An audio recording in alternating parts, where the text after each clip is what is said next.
Hello. It's crazy watching masters age into old men only to retain that glint of magic they forged in their youth. That's one of the reasons why this is blowing up on social media. Just look at that. He's so powerful. We think of an old man as frail from atrophy, weak, but the nuclei in Mike Tyson's muscles are still intact. The skills he forged into his being are all still there, thus, like riding a bike, retouching base with his old self. It has Mike Tyson shock us with his old man strength. It's not necessarily sheer physical strength demonstrated in Mike Tyson's pad work, but the efficiency of his technique, which is something he's actually shared throughout his career. What does it take for a real knockout puncher to get the job done? Well, there's a certain kind of knockout punches. Being a big man really doesn't matter. It has no significance in knocking out someone. The main point is the quickness and what you throw the punches and the leverage is what you have in the shoulder snap. It's not about size, it's about your quickness and how efficiently you do the technique to leverage your mass. That said, the legendary Sugar Ray Leonard stated on Mike Tyson's podcast that one thing you really don't lose is speed. You may lose the timing, the instant natural timing, but you don't empower. Your power. Mike doesn't have power all of his life.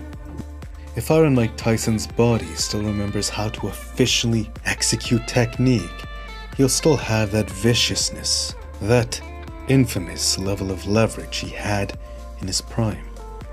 It's a stockier build, shorter center of gravity harnessing the optimum body mechanics. It's his technique which always trumps natural ability.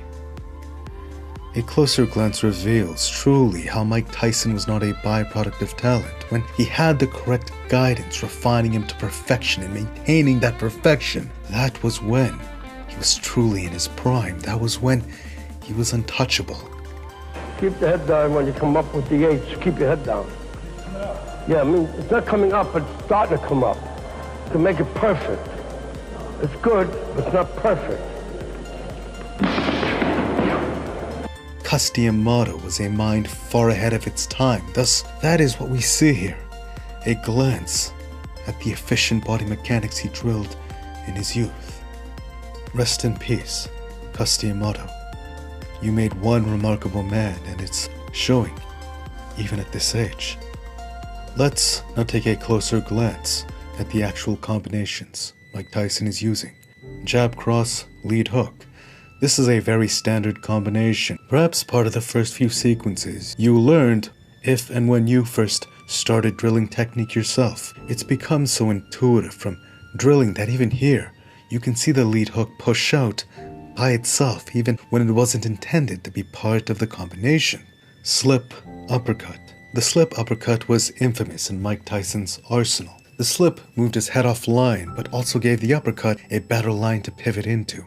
In pad work, he threw it to the body, but it was common to see him confuse his opponents by aiming to the body, only to come up high with a guard-splitting uppercut. This made the game of bracing for his blows all the more frustrating, but look at how kind and generous Mike is. He's ending all of that confusion by smashing the light bulb.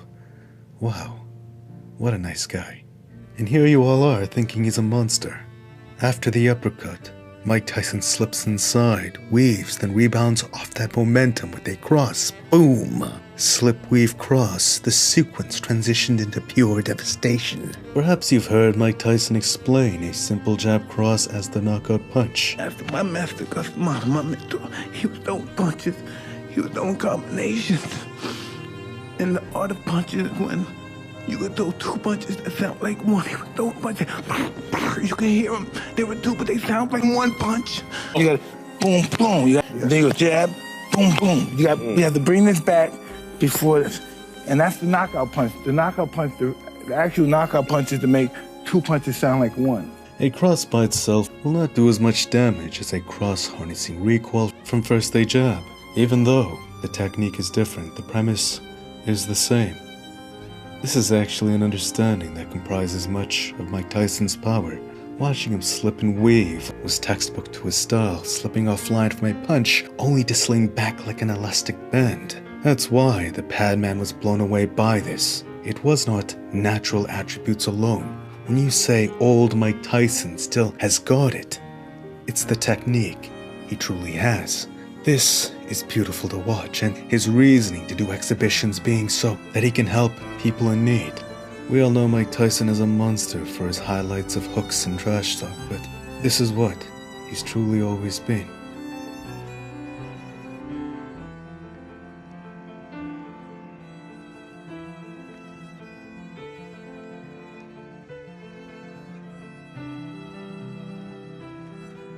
Underneath all that pain and despair placed upon him throughout his youth, at its core is salvaged a compassionate man who feels he exists for others.